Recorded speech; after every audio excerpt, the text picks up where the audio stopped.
The overall goal of this procedure is to differentiate human hematopoietic stem and progenitor cells along the erythroid lineage and to knock down a particular transcription factor during ex vivo erythropoiesis.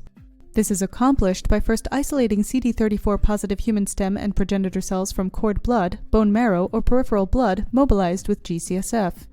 The second step of the procedure is to differentiate these hematopoietic stem cells along the erythroid lineage using a 4-step cell culture procedure that combines specific cytokines and co-culture on a stromal cell layer to mimic the bone marrow microenvironment.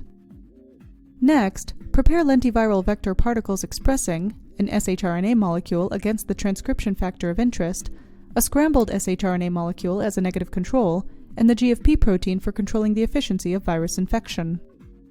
The final step of the procedure is to infect the primary human erythroid cells at a given stage of differentiation with lentiviral particles. Ultimately, results can be obtained that show cell proliferation and erythroid differentiation through the analysis of cell morphology, colony-forming capacity of progenitors, production of hemoglobin, and expression of erythroid-specific markers by FACS.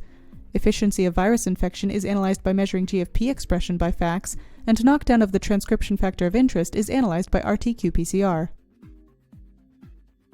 This method can help answer key questions in the field of hematopoiesis, such as molecular mechanism by which transcription factors regulate gene expression in a non-transformed environment provided by primary human cells.